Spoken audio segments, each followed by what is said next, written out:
Good evening. I'm Maurice Dubois. I'm John Dickerson. We're beginning tonight with yet another fatal shooting in America, one the FBI is investigating as an act of targeted violence. It happened outside the Immigration and Customs Enforcement, or ICE, field office in Dallas. Officials say a 29-year-old sniper fired from a nearby rooftop at a van holding migrants. One was killed. 2 others are in critical condition. Investigators say the shooter then killed himself. Officials say the words anti-ICE were written on unspent shell casings. President Trump was quick to blame Democrats for criticizing the immigration crackdown and for, quote, comparing ICE officers to Nazis. Last month, there was a bomb threat at the same ICE office in Dallas. Omar Villafranca is there tonight to lead us off. Omar, what have you learned? Well, right next to this busy I-35 is the small Dallas ICE facility where detainees are processed before they're being sent to larger facilities. And it's also the scene of the latest targeted attack. This is going to be a sniper on top of the roof. It was still dark outside when the first calls came in at 6:40 a.m. with reports of gunfire. DHS officials say a lone sniper on a nearby rooftop fired indiscriminately at people inside a van at the ICE facility entrance. 3 detainees were shot. 1 was killed, and 2 are hospitalized in critical condition. A woman was recording on her phone near the facility when gunshots were heard. FBI agent Joe Rothrock. The FBI is investigating this incident as an act of targeted violence. Police quickly found the shooter, 29-year-old Joshua John, who died from a self-inflicted gunshot wound. No law enforcement agents were injured. Early evidence that we've seen from rounds that were found near the suspected shooter contain messages that are anti-ICE in nature. It's the 3rd shooting in Texas directed at ICE, or U.S. Customs and Border Protection. According to DHS, the same ICE field office was targeted nearly a month ago. 36-year-old Bratton Dean Wilkinson claimed he had a detonator and was arrested for making a bomb threat. And in July, a police officer was shot in the neck in an ambush-style attack outside the ICE detention facility in Alvarado, Texas. 10 suspects were charged in that attack. DHS says attacks faced by ICE officials are up by over 1,000% from the same time last year. Todd Lyons is acting director of U.S. Immigration and Customs Enforcement. My number one concern right now is making sure that men and women can go out there, do their mission, but they go home safe to their families. Omar, at this early phase in the investigation, what do we know about this gunman? We know 29-year-old Joshua John, he had a charge for marijuana on his record, also driving without car insurance. But police are searching homes in North Texas and in Oklahoma. And once we find out more about what they find, hopefully we'll learn more. Omar, what do we know about the victims? From the victims, what we understand from DHS is that they were actually arrested as part of an ICE raid. That's why they were in that van. The Mexican consulate says one of them was a Mexican citizen. The other 2 we still don't know much about. Okay, Omar Villafranca, thanks so much.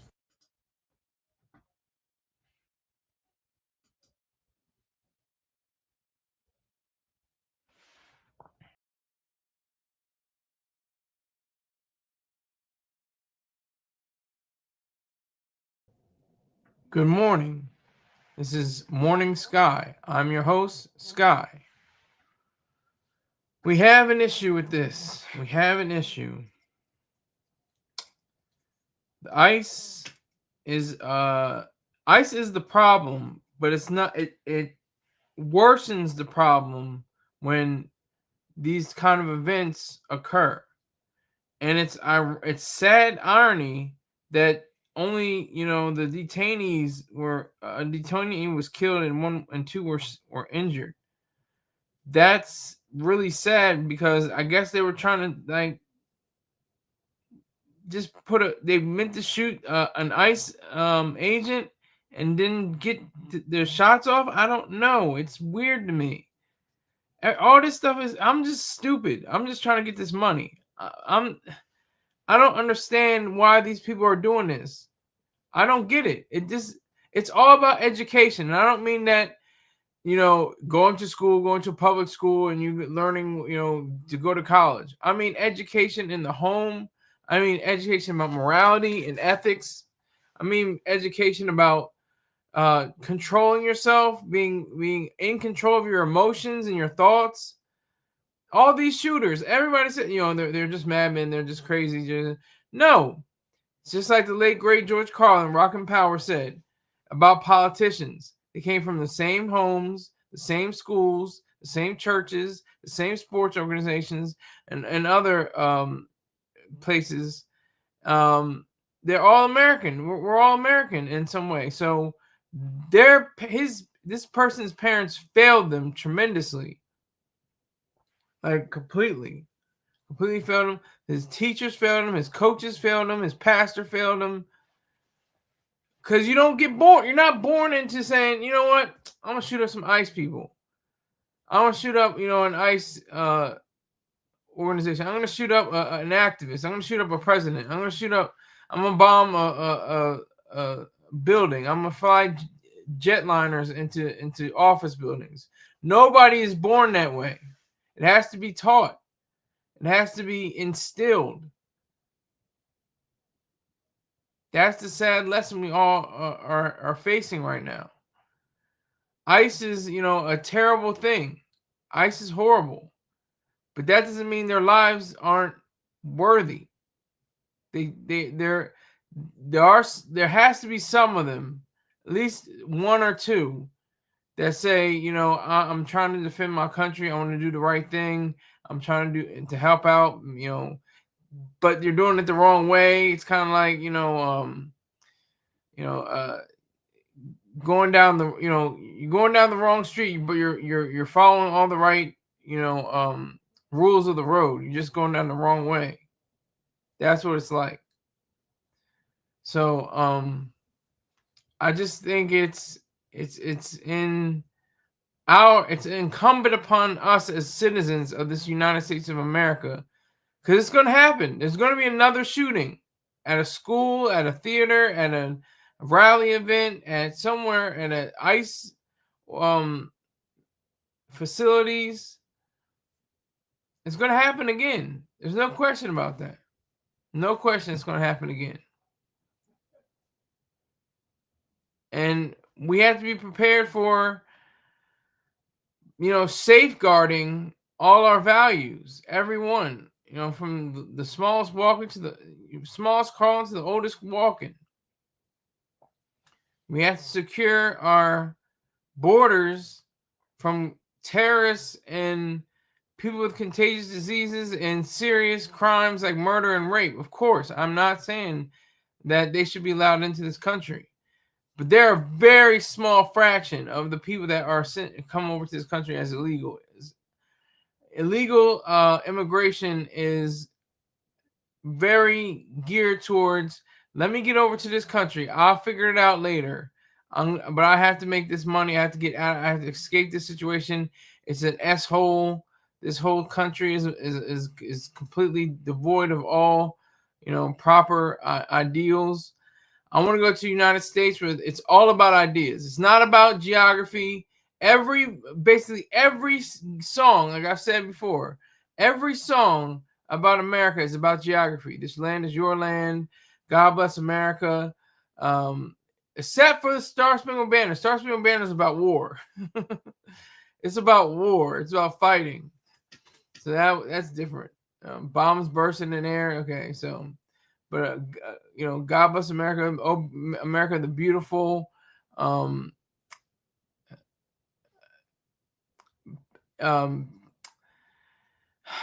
Just different songs like that, God bless the USA. He's talking about from the places in Houston to Detroit or whatever the case is. I've got it all garbled up, but you know what my point is. It's really sad, to see another incident like this. They found on the shell casings, like you saw in the video, anti-ICE, and the sick, twisted irony is they did not shoot an ICE agent. They shot a detainee and killed that person and injured two more. Not to say that an ICE agent deserves to be shot and killed or anything like that. I'm just saying it's just ironic. It's very ironic. The main people you're trying to silence, you don't silence. You go after the people that I guess you were in favor of. Maybe they're not in favor of the detainees. I don't know. But this is America. Don't catch you sipping, no. You know, that song is so powerful because it has that duality. It's the duality of America. It's not damning America. It's not even, I mean, it's mostly praising America. It says, ooh, get your money, black man. It's like, it's upbeat and it's really cheerful. And it goes to this like really trap beat, really dark and it's menacing. And it's like, this is America. Like, don't catch you sipping, no. Like, that is just like so dope. I just love that song. I'll forever love that song. Childish Gambino, aka Donald Glover. Just an excellent selection because this is what we have to deal with. It's going to happen. Something awful is going to happen all the time, no matter what. It just depends on the degree and the extent. Like, is it 9/11 status? Maybe not, but it's still very serious. Very serious. And it's along the same psychology. The psychology of the terrorists to kill, to destroy, to do everything in their power to do something that's awful and disgusting and disturbing. That's where we are right now in America. These great states of the United States of America. I love this country. Wouldn't want to live anywhere else yet. Maybe later. I have to go to Mauritius. If I'm pronouncing that right, I always get that chopped up. Holly always corrects me when I say it. Salute to Holly. But Mauritius, Africa, if I pronounced that right. I don't think I did. But so that'd be probably the only place I'll go to if I ever leave the United States of America. It's very, very strong. The sense of animus that is invading and pervades the culture. This is a very strong odor of, incels and MGTOW and, all these young men, mostly these young men in their 20s and 30s, mostly, that are doing these horrific things. I wouldn't say they're radicalized. That's too much of a good word. I'm a radical for capitalism. I wouldn't call them extremists. I'm an extremist for individualism. I'm all for that. I'm all for extremism and radicalism, but in the proper context. In the proper context, you can be a radical or extremist. And these people, the Tyler Robinsons, and who they released the name of this person. I don't know if they released the name of this person in the Dallas situation, but they obviously were either just neglected or were never taught properly, what to do and what not to do in life. And again, I have to say my whole tired statement. If you're going to kill yourself long before you kill anybody else. Go through therapy, go through the doctors, go through 2 to 12 doctors, and they have to assess and make sure that you're eligible for euthanasia or assisted suicide, and just kill yourself, have yourself killed. That's what I vouch for. That's what I focus on. Just kill yourself. Just have yourself killed. That's how I would explain it. That's exactly how I would explain it. I would say that the people are, the people who commit these crimes, and then the other guy. That's another one. The guy who didn't fire but had a high-powered rifle aimed at Donald Trump in his West Palm Beach home. Rick James, he comes in. Ladies and gentlemen, the rumor is true. Sir Rick James turned 78 I don't say happy birthday to people, but happy birthday. He is celebrating by eating a slice of oatmeal cake and watching the Skyker Saunders sees his show. Fact, let's get it. Salute to you, sir, and happy birthday, happy birthday. I don't celebrate my birthday. My family celebrates my birthday. I'm beyond it. I celebrate the fact that I exist every single day. I celebrate my greatness every single day.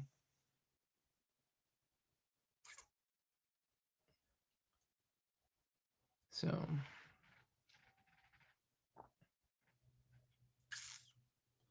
but I appreciate it. Anyway, yeah, so these miscreants, these lowlifes should be evaluated and say, hey, look, well, he's about to commit something crazy. He's about to do that. Just like the Virginia Tech shooter, the late great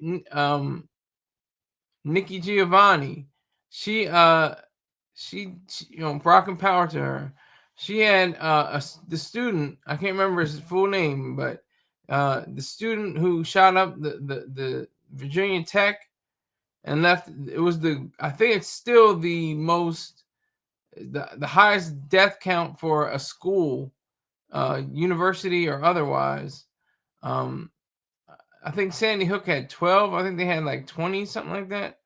I can't remember exactly offhand, but anyway, he was writing. He was making, you know, some very horrific and graphic writing. It's not like Stephen King, you know. It's in context. You know, it's not like Quentin Tarantino. It's in context. Scorsese in context. This was, you know, legitimate, and I think he specified certain people and, you know, certain locations and stuff like that. She was just like, look, either he's got to go or I got to go. I can't have him in my class. And, you know, either weeks later or months later, then the massacre happened. So that's the sad part about that. You know, and then I think he committed suicide as well, or was death by police. I can't remember, but I think he's dead now. But that is the sad part about our existence. It's duck duck goose. We used to have you know, when they talk about dictators, it's whack-a-mole. You knock one down, 2, 3, 4 pop up. But with school shootings and theater shootings and nightclub shootings and concert shootings and all these different shootings and ICE facilities, it gets to a point where you're like, really? Like, these things can be prevented. They can be prevented. And then you got the candles and the flowers and stuffed teddy bears all outside the, you know, the place, and people are kneeling and crying and praying and all that. You know, it's like the same scene over and over and over again. And it's the left and the right. The left and the right. Left is completely like bonkers, and the right is just delulu. They're completely, you know, out of touch with reality. Both sides. They lack the intestinal and cervical. No, it's not cervical. Intestinal and spinal fortitude to address these matters. They say, "Oh, we'll pray. We'll sit down and, you know, have, you know, a moment of silence and pray and pray and pray." You can't pray this stuff away. There's nothing you can do with a prayer can do anything. There's no power in prayer. Rick James says, "I don't trust the right and I don't trust the elect. I side with the independent third party." Okay, I can respect that. I voted. I think I was registered as an independent. Now I think it says non-party.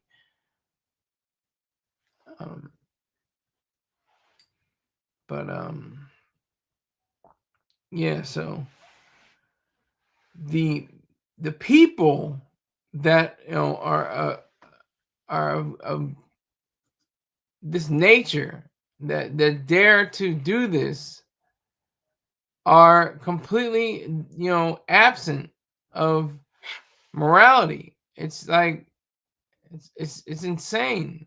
It's insanity. It literally is insanity.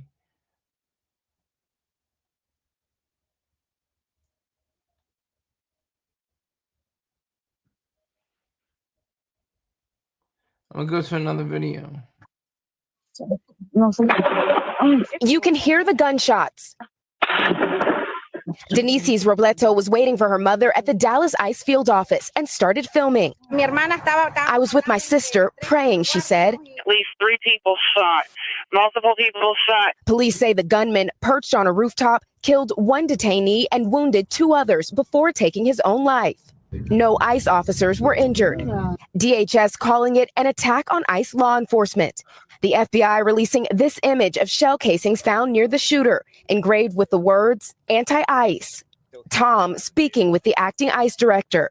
There were some brave men and women on the ground that went into those vans, were pulling those detainees out while they're under fire. And they were all shot while they were in the vehicle? They were shot while they were in the vehicle, right. So the shooter obviously didn't know who was in the vehicle. He was just randomly shooting at windows into vehicles that he already seen down there. The agency releasing images of bullets. Hold on, I gotta salute. Gotta salute Dot Focus. We've been trading messages back and on the phone. Salute to you, sir. I see you. Let me put you on the screen.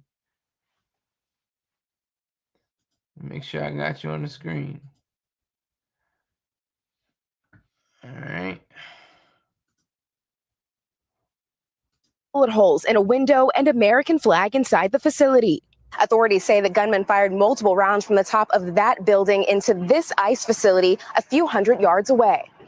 Tonight, NBC News has learned the shooter is 29-year-old Joshua John, according to multiple senior law enforcement officials. John's brother described him to NBC News as unique without elaborating, saying he didn't have strong feelings about ICE as far as I knew, and that he was not a marksman, that's for sure.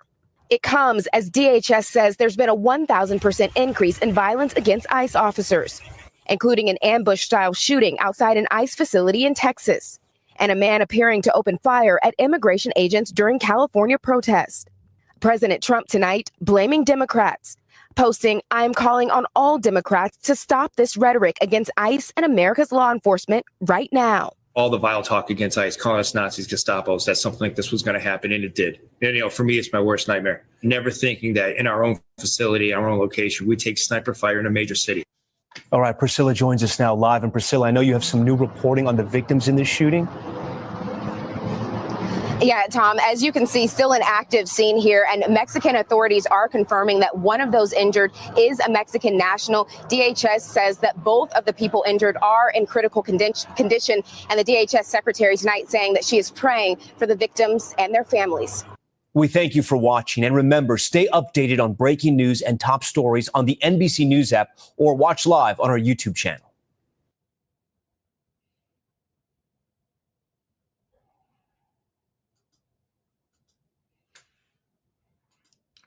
All right, as you can see, salute to Dot Focus again. Salute to Wizard. I see you out there, sir. Gentlemen, we can have a healthy discussion and make sure you tell at least 12,000 other people. 12. If you can't tell 12,000, at least tell 12. That'll still boost my numbers up. I'd appreciate it. If you want more content like this, it's not cheap, it's not easy, it's not free. It's paid. Everything is paid for. Everything has to be about money. It's all about the money. Money isn't everything. It's the only thing. But we have people. It's gonna happen again. That's the scary part. We don't duck. It's like the game Duck Duck Goose. As I was saying, you get duck, not a shooter. Duck, not a shooter. Duck, not a shooter. Goose, the shooter. And you got to run around and see if you can sit down ahead of them. It's the same thing. You don't know when or where. You don't know how or why. But something awful is going to happen. It just is. We're not in Minority Report. I've said that before. Minority Report, if you remember that Steven Spielberg and Tom Cruise movie, they had these special human beings, these they're like women, I think mostly women, or cyborgs or some kind of beings that could predict the future, predict when a crime was going to happen. That is not what we have, and that's not proper to what police enforcement is. They're not supposed to prevent crime that they don't know about. they can't prevent crime that they don't even have a clue about, but they can prevent crime in the sense of neutralizing neutralizing a perpetrator. Wizard says, I love the Mexican and Hispanic community, but they don't really care for us as the African American community. Most of them are racist. Hold on. Let me make sure I hit you with something. Let me hit you with something. I got you, Wizard. They tried to give me a copyright strike. I appealed that. And it got to a point where I was like, all right, yeah, let's get this money, because I went to my dashboard and it showed that the appeal went through and I'm cleared. It was supposed to be 90 days, and I don't have to worry about that anymore. So I'm still working on the Kirk one. I might get rid of the Kirk one. I might just get rid of it. It's getting on my nerves. If the appeal doesn't go through, then I'm definitely just gonna let it go.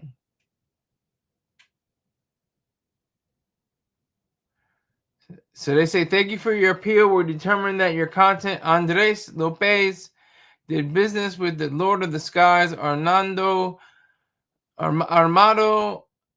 Carrillo Fuentes, and doesn't violate our community guidelines. So y'all have to applaud me for that. Y'all have applause is in order for you to use to see what I've been working with. But let me give you this. Hold on. It's for all of you actually, but especially Wizard who sent that comment. I want y'all to watch this video when you get a chance. It's about 44 minutes long.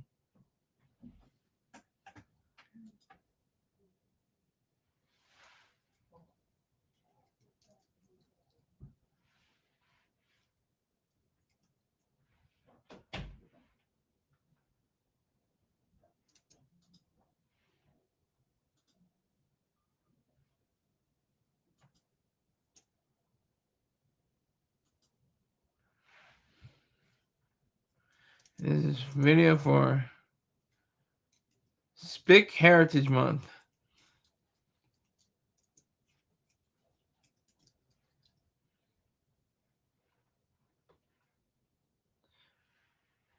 Rah, rah, rah.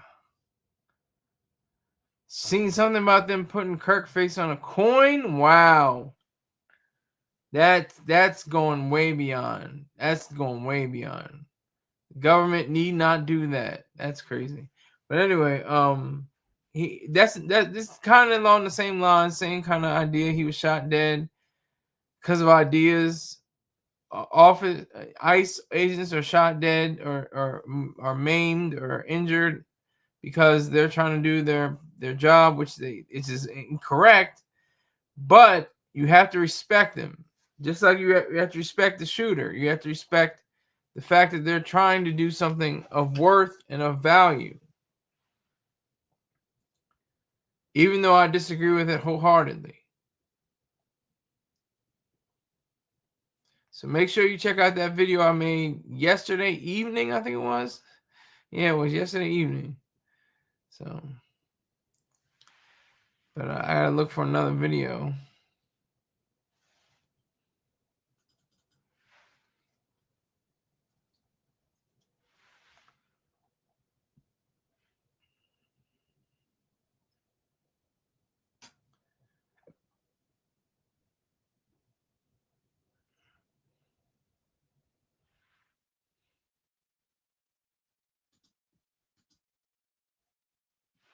Let me just get that queued up.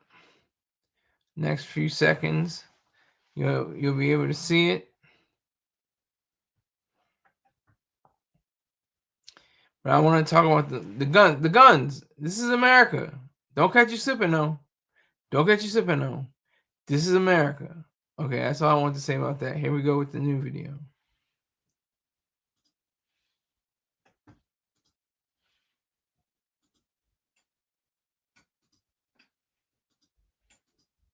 Many in the medical community community are concerned after the White House claimed that taking acetaminophen, the main ingredient in Tylenol, while pregnant could cause autism for the child. Now, President Trump also directed the FDA to put a warning label on the common pain reliever. Well, now many in the medical community are speaking out, saying there is no definitive link between acetaminophen and autism. And one of the medical professionals that is speaking out is fertility doctor Lucky Secorn with RMA of New York. She's also the author of The Lucky Egg and has some fun on social media. Take a look. In a city of drama queens, I'm the queen of fertility, and I tolerate zero drama. Results, not rumors, are my game. Are you working? What kind of work do you do?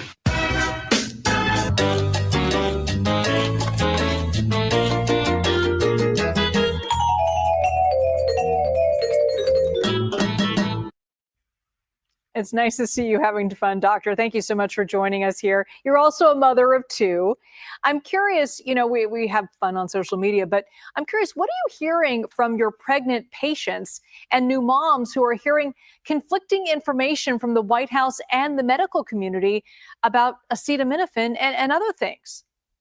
Well, I think in moments like these, it can be very challenging to be a pregnant woman because you feel torn and conflicted.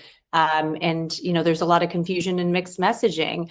I'm getting a lot of questions. I think anytime someone sows any sort of seeds of doubt in the mind of a pregnant woman who has been told time and time again, Tylenol is safe, make sure you're treating your fevers, make sure you're staying on top of this, it is a natural tendency to question it. And I think, what's been helpful in the past few days is that the large medical societies that govern and put forth recommendations on how we practice and are very evidence-based, like the American College of OBGYN or the Society for Maternal Fetal Medicine, have come out and had very strong statements saying there is no new data to base these statements on that came out of the White House. And based on the best design studies that we have available, we stand by our conclusion that Tylenol is safe and recommended in pregnancy. I have to go with the doctor. President Trump said, don't take Tylenol. Now that is totalitarianism. That's authoritarianism. And if he has his way, he's going to try to use the government to block it. He's probably going to use the FDA to try to block Tylenol. And this is for women that are pregnant. It's like they care about babies, but they want healthy, full, quote unquote, normal babies. But autistic, there's a spectrum, they say. People that are verbal, some people that have autism are nonverbal, some people that are very high performing, like Elon Musk. Some people cannot complete tasks all by themselves and need assistance. So this is a bit of irony because he wants them to have, he wants to have some kind of ideal for protecting women's rights, but he's been mutilating women's rights at the same time. Tylenol is a poor man's drug, Advil. I think he meant poor. I'm still floating off 2 Benadryls I had yesterday. Well, I have Benadryl every day, twice a day. But let's continue with the doctor. And I think you have to also question, what is the alternative? We know that using other types of pain relievers that we would traditionally turn to when not pregnant are not safe in pregnancy, like Motrin, Advil, ibuprofen. Those are all the same type of drug. Mm-hmm. And we know that that can lead to birth defects, even though it is an effective pain and fever reliever. And, there is no new data. The best study that we have available came out last year, and it included over 2 million children, and it did a really great job for controlling for environmental and genetic factors, and really found no association. And this is a challenging time, but I think women need to listen to the science and really trust doctors and medical experts who are well versed at interpreting scientific data. Now, this conversation about the safety of Tylenol, acetaminophen, as well as vaccines is all centered around the issue of autism. Now, according to the CDC and the group Autism Speaks, 1 in 31 children here in the U.S. has been diagnosed with being on the autism spectrum. There are many theories about what is leading to the rise in these cases, but what does the science say? I think there's this perception that it is so much more prevalent and therefore there must be something driving it. And I'm not saying that there hasn't been an increase in cases, but I think it's a very difficult thing to really get an accurate handle on because, decades ago, it was often under-recognized. But now pediatricians are screening kids at age 1, and there are checkpoints where, they are really looking and examining and picking these cases up early because we know that early intervention can go a long way. I had to pick up on the video on the live chat. Rick James, I know it's your birthday, but I got to disagree with you, sir. He says, I think technology is leading to the rise. Technology is always been, since the beginning of time, something to aid and benefit human beings, for the most part. Some technology is like weapons of mass destruction, atomic bombs. And other parts of technology are, clinics and robots that and 3D printing apparatus. They all help out. They all are part of technology, and they ensure that we are able to have the best life possible. So I just wanted to say that, Rick James. So I think that is one shift. There are other factors, though. We know that there are many genes that are implicated. So there is likely a strong genetic component. There could be some environmental factors as well. But I don't necessarily think you can drill it down to one exposure. And I don't necessarily think that every case of autism is exactly the same. There are many different medical problems that can fall under one umbrella term, but they can look very different. And that's why they say it's a spectrum. Are doctors getting closer, and researchers as well? Are they getting closer to understanding this very complex condition of autism? I mean, I think a lot of really smart, talented scientists have been working on this question and this problem for a very long time. I think it's complex because there could be multiple different causes. And there are many genes that have been implicated, but there's many children with autism that have done all that genetic testing and nothing turns up as a cause or a reason. But I think, we have to be a little bit more critical with our thinking and recognize that cherry picking certain studies that, feed one narrative isn't the way science should be conducted. And often if something's too good to be true, like finding the answer so easily and being able to point our finger at a drug like Tylenol just because it's used so frequently, for fever and pain management, I think anything that seems too good to be true probably is, right? Biology is much more complex than that. And I do hope we get more answers. And I think it's good that we're asking questions, but we shouldn't just be rehashing old data and coming out with, salacious statements that are not rooted in any sort of new, breakthrough or new update in the science. Dr. Lucky Second, thank you so much for joining us.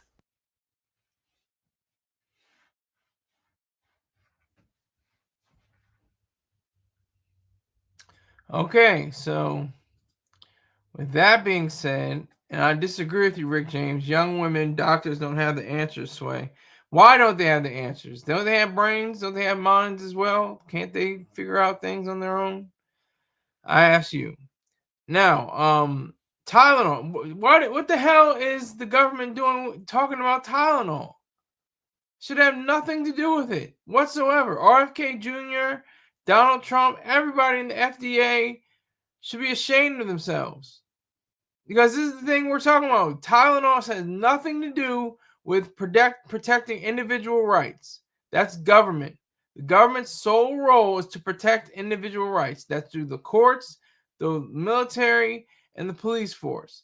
And if they use any of those incorrectly, they should be brought before a judge in the court system. It's just disturbing. It's really sad and scary because people are dying every day because of the FDA and its rules and regulations and its controls. Every single day, there's somebody that's dead because they didn't get the drug that could have been used. That could have been tested, could have been improved by private means, could have been used in studies and brought somebody's legs back. They could have had, stem cells put on their spine, I guess you would say. I'm not sure exactly how that works, but they could have used that. But no, we can't use that. And why not? What is the reasoning? Besides, what's an earthly reason? Everything is tied to God and divinity and the mystical and everything like that. But what's the real reason? What's the truth?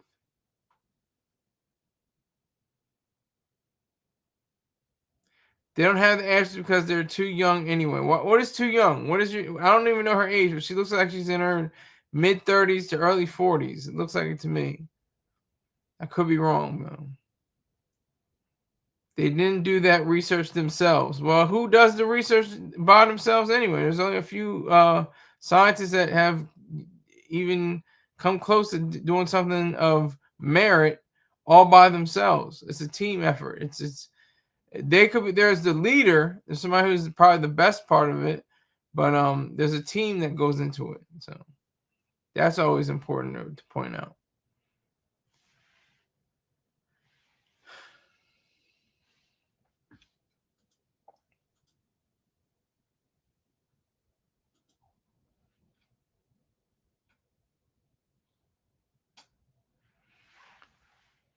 So I'm gonna play another video.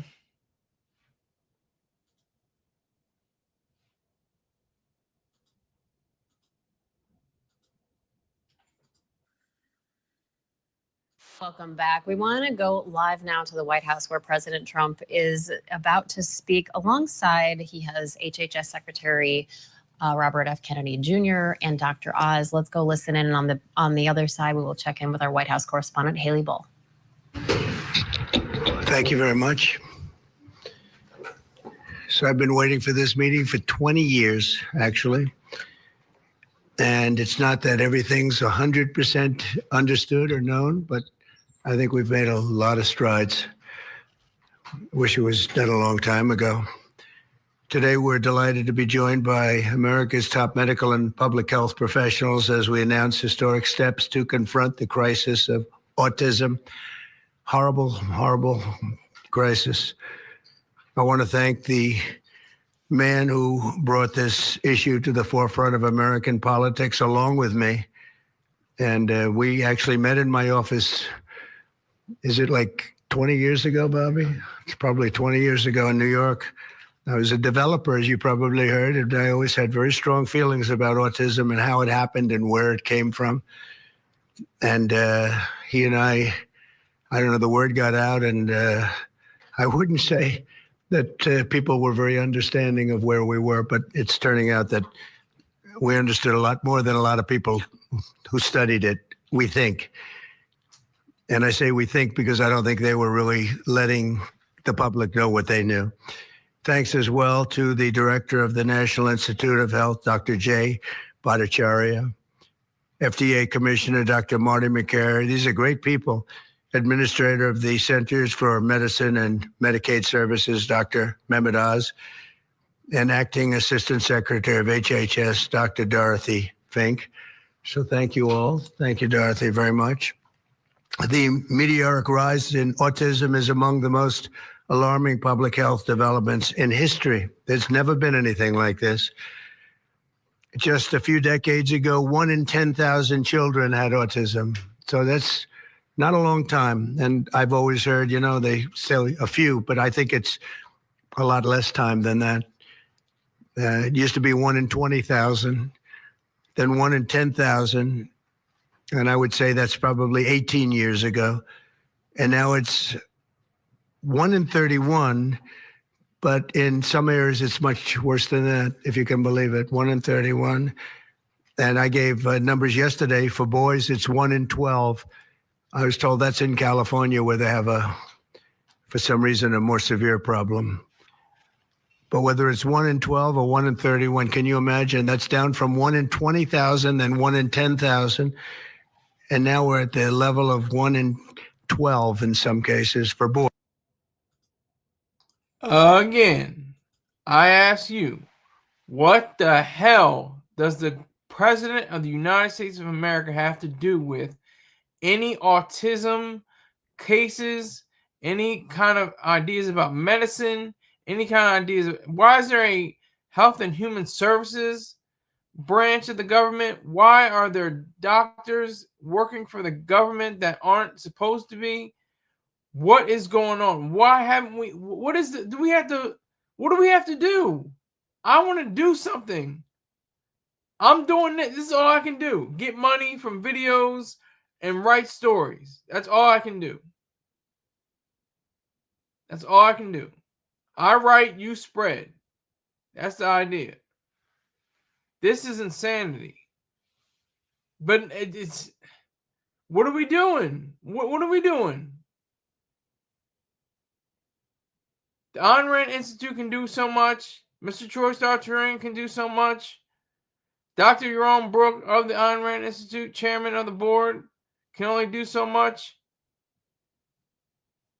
What do we have to do to get government the hell out of healthcare? Get it the hell out of everything except protecting individual rights. That should be the number one thing. That should be the key. I'm going to go back. Boys, 1 in 31 overall. So since 2000, autism rates have surged by much more than 400%. Instead of attacking those who ask questions, everyone should be grateful for those who are trying to get the answers to this complex situation. And the first day all of these great doctors behind me were there, I told them this is what we have to find out. Because when you go from 20,000 to 10,000 and then you go to 12, you know there's something artificial. They're taking something.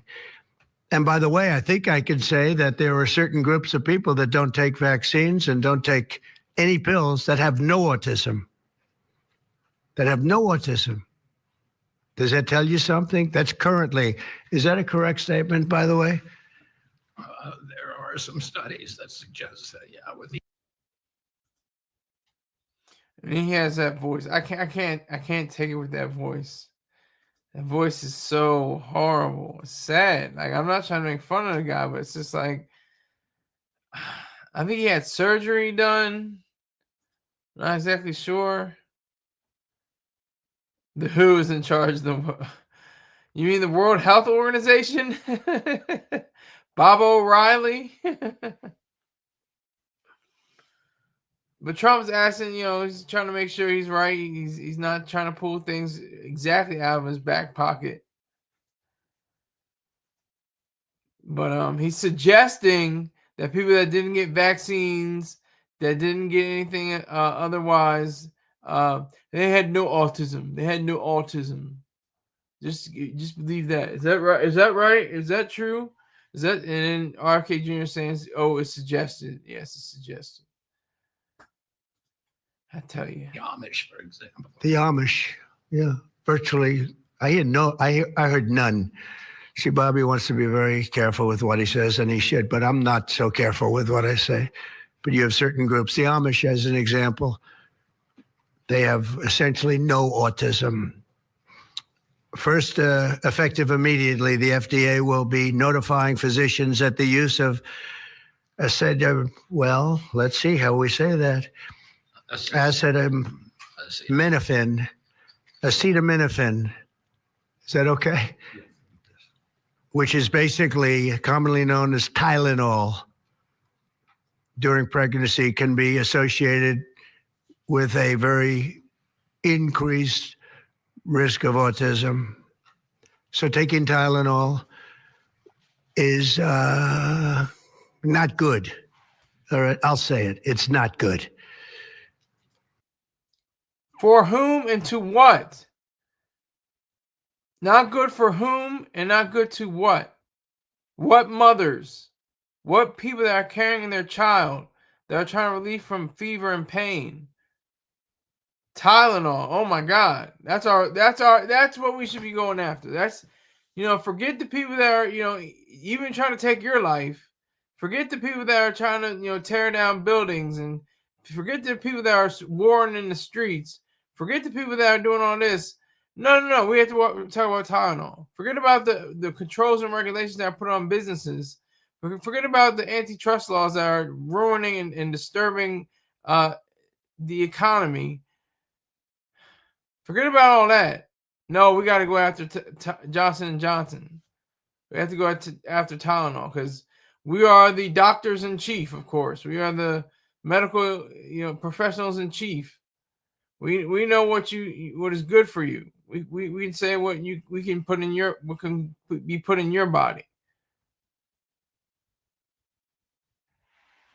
Autism is a first world problem. I don't think they call it first world anymore. I think they call it developed nation now.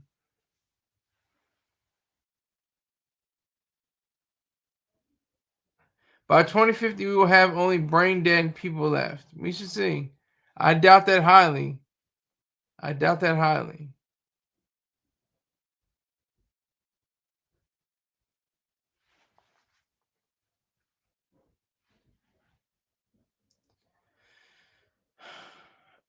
just kind of pains me to no end to realize that our country is beset by people that are inept, that are completely devoid of morality, that are completely devoid of consciousness, of common sense, of reality, of truth, of reason.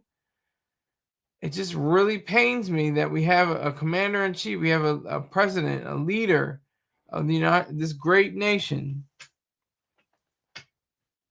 and we just, it's almost taken for granted. It's almost taken for granted that we should have somebody say, yeah, that's right. There should be somebody the FDA is all right. Food and Drug Administration, they're pretty cool. Yeah, that's right. No, it's not. It's not. They're not. Health and Human Services, nope. FDA, nope. None of that. Completely devoid, absent of all morality. For this reason, they are strongly recommending that women limit Tylenol use during pregnancy unless medically necessary.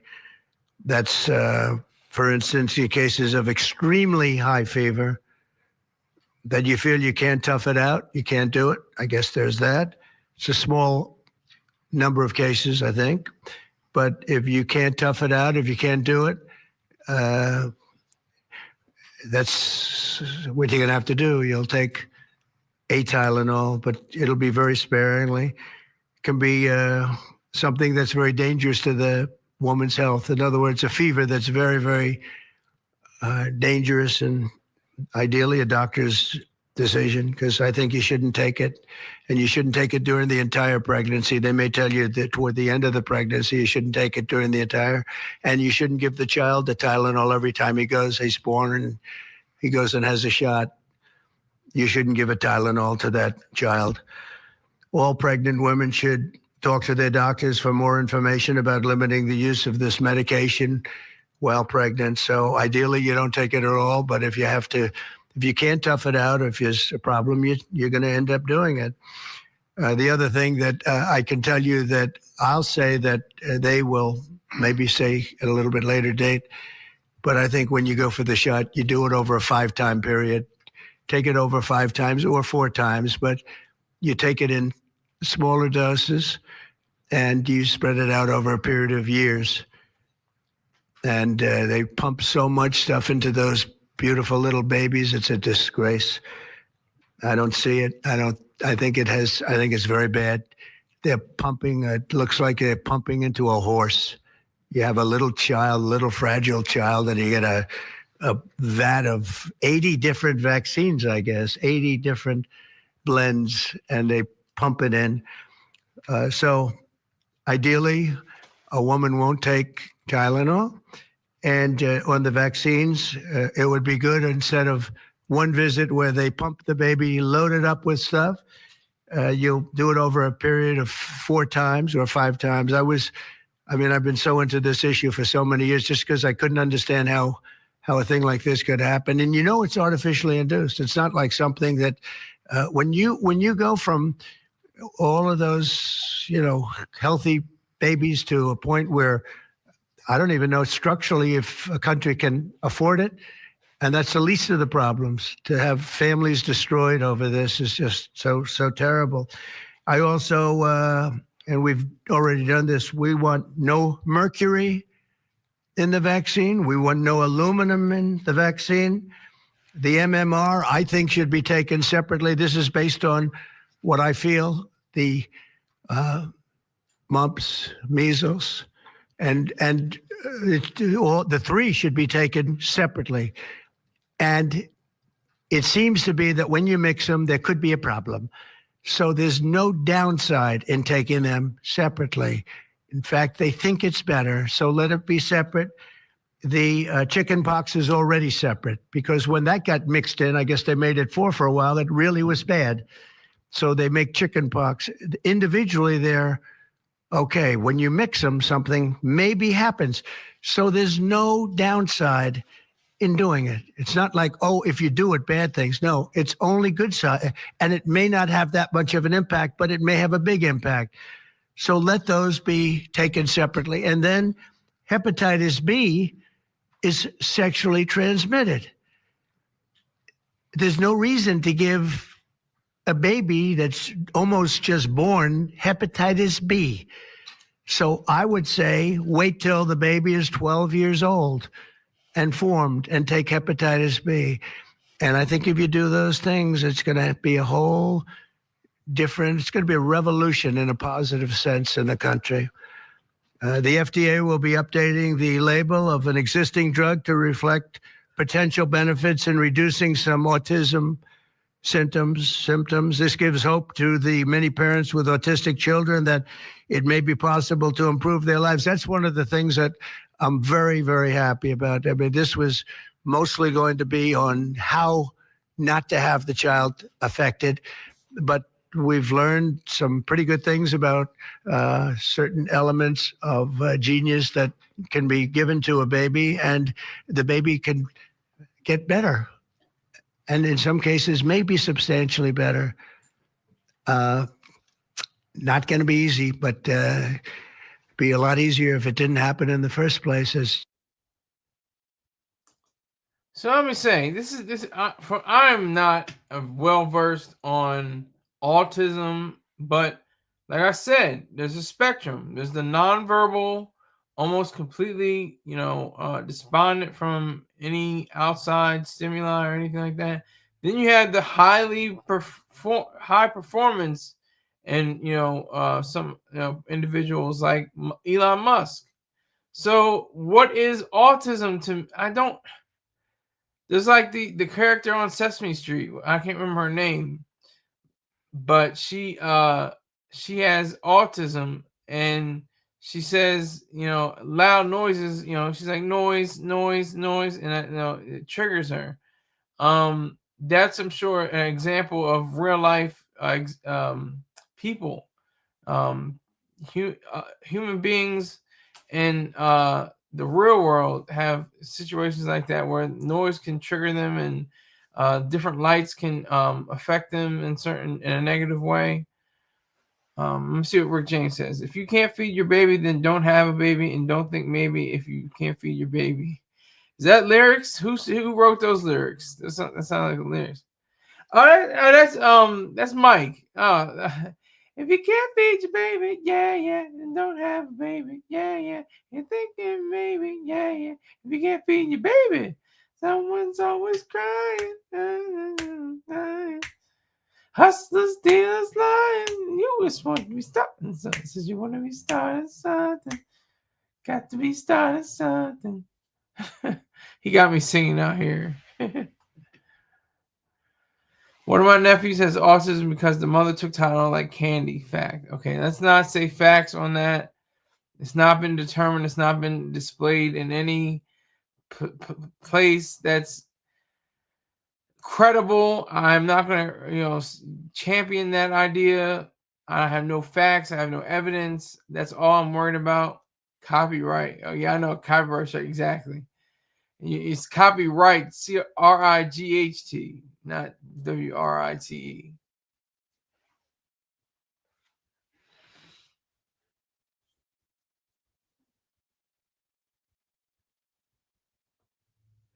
Evidence is my word of month, sir. Yeah, your word of month. I'm sure it is. That's your evidence. It's pretty scary, Rick James. All right, I'll go back. These great parents fully understand, right? They fully understand. I feel so terribly for. I have so many friends with autistic children. It's a tough situation. Finally, to help reach the ultimate goal of ending the autism fever, the NIH will be announcing 13 major grant awards from the Autism Data Science Initiatives. And to be honest with you, to me, that's the least important. It's not even a money thing at this point. There's so much money, but they have to do, and they have to move quickly. When the alternative is that nothing bad can happen, let's do it now. I was just saying to Bobby and the group, let's do it now. Nothing bad can happen. It can only good happen. But with Tylenol, don't take it. Don't take it. And if you can't live, if your fever is so bad, you have to take one because there's no alternative to that. Sadly, first question, what can you take instead? It's actually, there's not an alternative to that. And as you know, other of the medicines are absolutely proven bad. I mean, they've been proven bad with the aspirins and the Advils and others, right? And they've been proven bad. So I'd like to ask Bobby to get up to the podium and say a few words, and then Dr. Bhattacharya and Dr. McCary, Dr. Oz, Dr. Fink, followed by two incredible mothers that have experienced firsthand what this country is going through, what parts of the world are going through. And I will say there are parts of the world that don't take Tylenol. I mean, there's a rumor, and I don't know if it's so or not, that Cuba, they don't have Tylenol because they don't have the money for Tylenol, and they have virtually no autism, okay? Tell me about that one. And there are other parts of the world where they don't have Tylenol, where they don't have autism. That tells you a lot. And I want to say it right now. And, you know, the way I look at it, don't take it. Don't take it. There's no downside in not taking.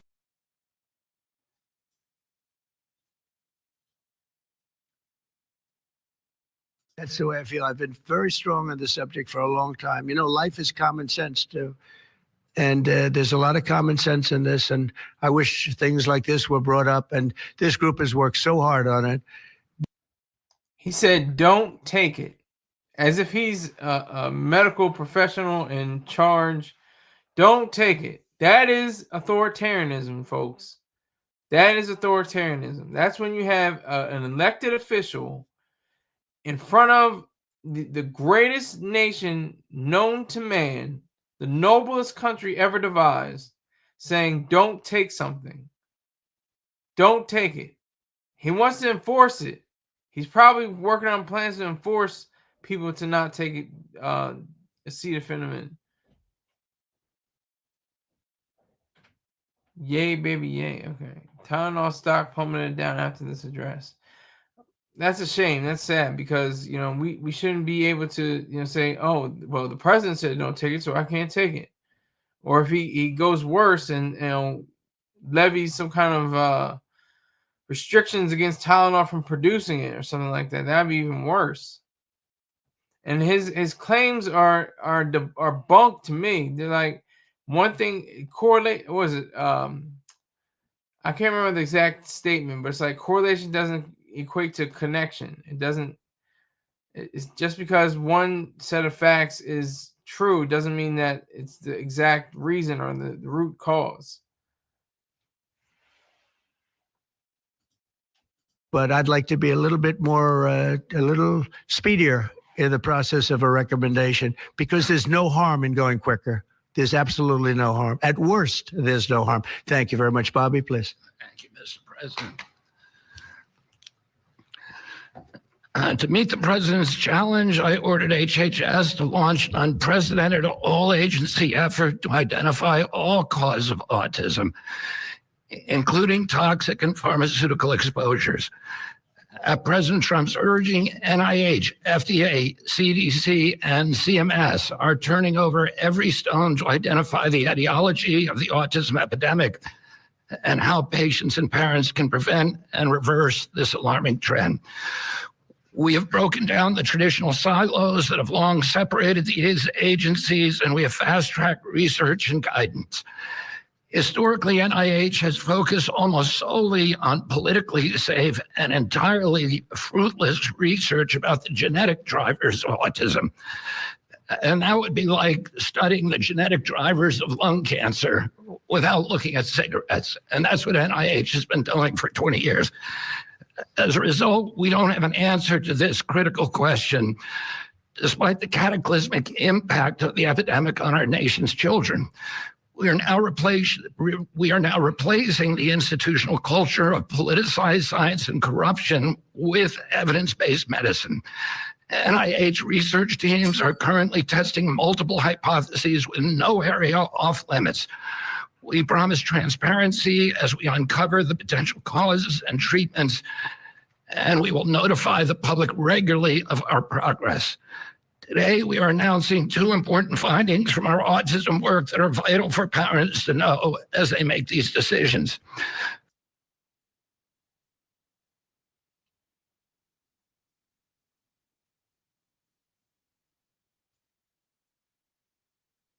Between acetaminophen used during pregnancy and adverse neurodevelopmental outcomes, including later diagnosis for ADHD and autism.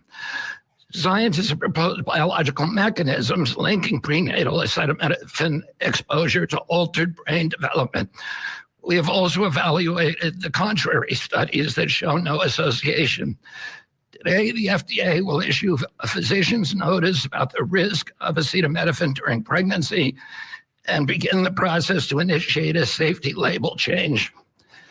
HHS will launch a nationwide public service campaign to inform families and protect public health. FDA also recognized that acetaminophen is often the only tool for fevers and pain.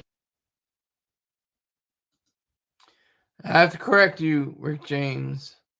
He has had surgery on his voice box previously. I don't want to go at him. It's kind of rough to hear him, but I'm not gonna just go at the guy because of his voice. But is he Burvis Burn? Does he have a toad in his throat?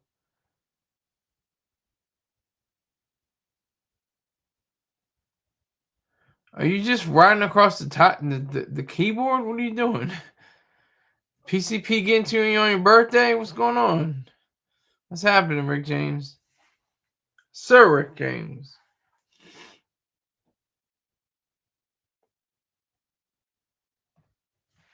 I'm going to continue. In pregnancy, as other alternatives have well-documented adverse effects. HHS wants, therefore, to encourage clinicians to exercise their best judgment in the use of acetaminophen for fevers and pain in pregnancy by prescribing the lowest effective dose for the shortest necessary duration and only when treatment is required. Furthermore, thanks to the politicization of science, the safety of acetaminophen against the risk of neurodevelopmental disorders in young children has never been validated. Prudent medicine, therefore, suggests caution in acetaminophen use by young children, especially since strong evidence also has associated it with liver toxicity. Some studies have also found the use of acetaminophen in children can potentially prolong viral illnesses. FDA will drive new research to safeguard mothers, children, and families. In addition to a possible acetaminophen connection to autism for pregnant women, infants, and toddlers, our research has revealed that folate deficiency in a child's brain can lead to autism. We have also identified an exciting therapy that may benefit large numbers of children who suffer from autism. Peer-reviewed literature has documented that up to 60% of folate-deficient children with ASD can have improved verbal communications if given leucovorin. I have instructed NIH, FDA, and CMS to help doctors treat children appropriately. Jay will help tell that story, which started with sound science, the kind that restores faith in government. This announcement also represents a historic collaboration between NIH, FDA, CDC, and CMS. We expect this to be the first of many announcements over the coming years that deliver actionable information to parents on underlying cause of autism and the potential paths for prevention and reversal. Finally, autism is a complex disorder with multifactorial etiology. We are continuing to investigate a multiplicity of potential causes with no areas of taboo. One area that we are closely examining, as the president mentioned, is vaccines. Some 40 to 70% of mothers who have children with autism believe that their child was injured by a vaccine. President Trump believes that we should be listening to these mothers instead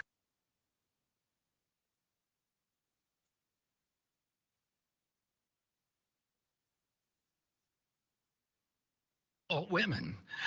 Some of these same people have been silencing and demonizing these mothers for 3 decades because research on the potential link between autism and vaccines has been actively suppressed in the past. It will take time for an honest look at this topic by scientists. But I want to reassure the people in the autism community that we will be uncompromising and relentless in our search for answers. Yeah, it's kind of rough trying to listen to his voice. It's hard to get the message because his voice is so much. Maybe you should get like one that go like this. That made him sound better. I don't know.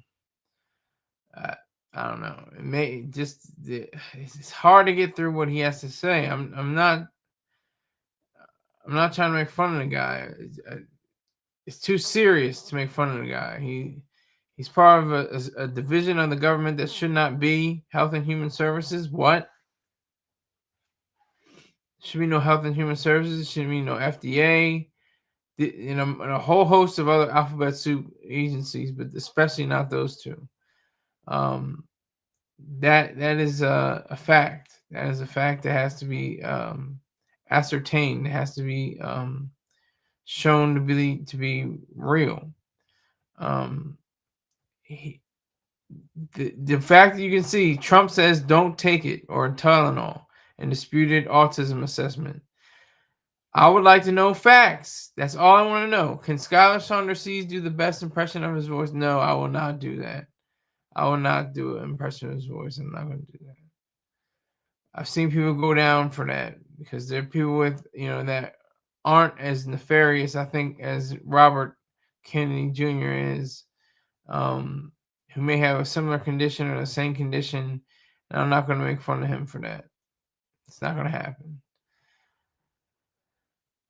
And it cheapens it. Cheapens the the overall understanding of what these men are doing, what their ideals are. I can see it already happening. Ban on Tylenol completely. I can see that across the board. Because what else are they going to do? They can't not disrupt a woman from seeking out drugs that she needs for her pain or her fever. So what else can they do except ban it completely? And I think that's on the tab. I think that's coming down the pike soon. Again, we got people in the streets. People, we got stick-up kids, corrupt cops, and crack rocks. Thank you, Inspector Deck. Salute to you, sir. But that's what we have. And instead of focusing on the issues of protecting individual rights, they're doing just the opposite. They're trampling over your rights. You should have the right to take Tylenol. What does the president got to do with don't take it? Don't take Tylenol. Don't take it. What is that about? Who drew up that play? Don't take Tylenol. How do you form your lips to say don't take a certain drug, as they've been saying really every other drug, marijuana, cocaine, heroin, the substance drugs, scheduled substances. And there's a few other drugs I think they've taken off the shelves as well. Trump is the real Tylenol killer. I'm not saying he's the man who made not the man, but the whoever it was, they still didn't define the person that did it, but it was poisoning Tylenol capsule bottles, and that was extraordinary. And it was in Illinois. I think it was in the outskirts of Chicago. They call him the person, the Tylenol killer. May have been a man, may have been a woman, but this has nothing to do with government. So this is nothing to do with protecting individual rights. I'll say it over and over and over again. It has nothing to do with it. Not for the military, not for the police, not for the courts. It has nothing to do with it. It should be protecting Johnson & Johnson's right to make Tylenol, a drug that is very pertinent and important to many people's lives. All right. So I just wanted to say that much. I'm going to take a break. Then I'm going to come back. Stay tuned. Whoever did this is still out there, and I do love a mystery. Elsbeth, all episodes now streaming on Paramount Plus and returning CBS Fall.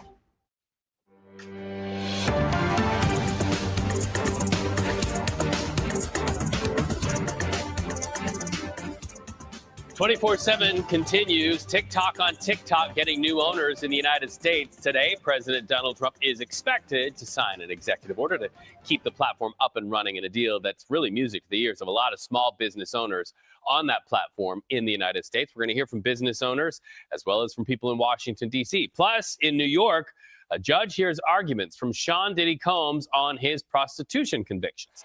So think about this. Less than 2 weeks before sentencing, and now Diddy makes a play to have those convictions overturned.